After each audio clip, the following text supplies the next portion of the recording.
Say something before I move on. See, you guys are in your, at the threshold of the dreams that you want to achieve. Please sit down. It's going to be slightly longer. And you guys are going to actually determine how the environment around you is going to progress along with you. You must know that at no point in your life is something impossible. At no point. You could be in a place, you could be born and brought up in a place like Bihar, like I have done, and be a big enough star to come and talk to people in Coimbatore as a star. Or you could be in the industry like the Tamil and Telugu industry and be known as the most exciting director. Rajamouli suddenly decides that he can make a film which is, if not better, but at par with Hollywood. And he does that staying in India, and he hits the ball right out of the park. He becomes historic in just that one moment. There is a huge lesson to be learned on things like that. Everybody keeps saying success is when the right opportunity meets the right preparation, right? So you can't have the right preparation by being the engineer that you want to be, and you keep looking out for that right opportunity. But what makes the right opportunity and the right preparation come together? When does that synergy happen for you to be prepared for it? Because like they say, if you're prepared but you don't get the opportunity, it's useless. If you have the opportunity, you're not prepared, it's not useless. But they have to meet at a point, right? And that meeting happens because you will it to happen, because you want it so badly to happen.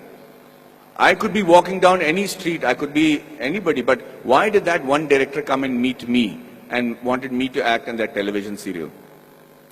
If you look at every next step in my career, I have never prepared for it. I have never imagined that this could happen. I never imagined that Mani Ratnam will call me. How would Mani Ratnam know about a guy who's doing a television series in Bombay without even seeing one episode of mine? So let's come back to that one point that happens, the synergy that happens between the right opportunity and the right preparation. And that happens when you have what is called situational awareness. So let me tell you a little bit about situational awareness. Situational awareness is when, as in the army, they say you're completely aware of what is happening around you at all times. So, as I was saying, the situational awareness happens when you're completely aware of everything that is going around you at all times. And you should be able to do that. When we are in the army, and if you're walking down the ground, parade ground, anybody who's involved with the defense will know what I'm saying is the truth.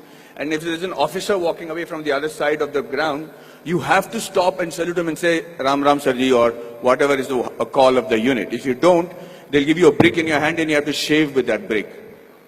So, thank you, that's awesome. So, the situational awareness is because you should know when the enemy is around you or when there is danger around you. You know how that is taught to you from when you're a child? That's taught to you in the form of good manners, in the form of being courteous.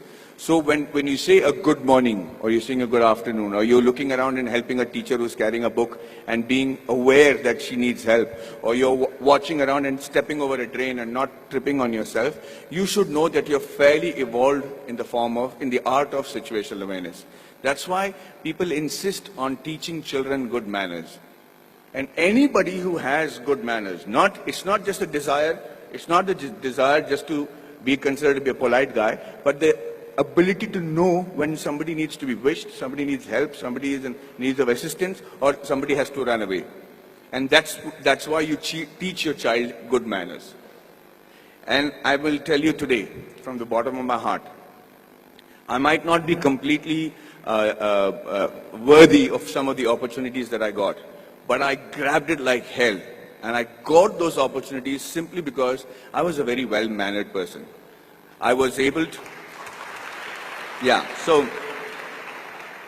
and with that manner, with the way you walk, with your gait, the kind of words that you use, it's very common to use normal language when you're friends and everything, but most people don't even have a vocabulary.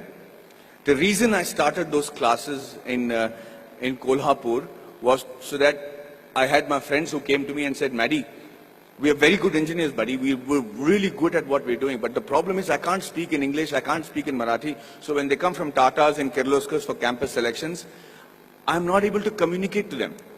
They don't even observe a Kolhapuri boy wearing a terracotta pant and a shirt and wearing chappals and don't even consider that he could be a good engineer. So I said, the fault lies with you guys.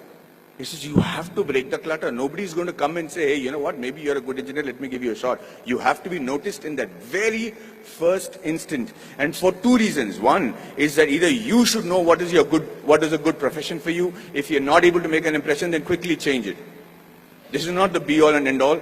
The engineering or whichever subject that you choose to major in when you're in college does not literally have to be your lifelong profession.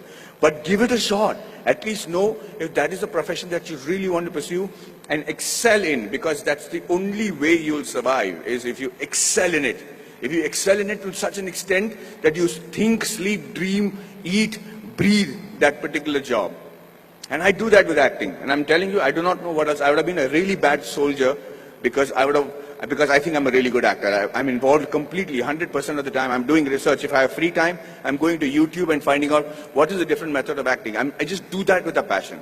If you're not doing that for your profession, know that you're in a secondary profession. Know that you're doing something which the Lord has not made you to achieve glory in. So you have to give it that shot. Now, what I'm trying to tell you is that Kolhapuri friends of mine who then came to me and I said, okay, let's try and see if we can change that. So at 5 o'clock in the morning, they would come to my room, we'll go to the terrace, and I started teaching them how to present themselves in the interview. Things that I had the good fortune of doing because I had many interviews and many group discussions to attend. And then I started with basic things on how to shake hands, how to look somebody in the eye and speak. How do you introduce yourself? How do you shake hands with a lady as opposed to a man? How do you speak on a phone? What is dining table etiquettes? What's telephone etiquettes? When do you use a shrimp fork or a salad fork or people might think I don't require that. I'm never going to work on those things. I'm doing my father's business. But you never know. That is the preparation that you make to make that quantum leap in your careers. These are basic things. You have to know that. You have to know how to dress correctly. You have to know if you have body odor. You have to know whether you're spitting on people's face and how to stop it when you're speaking.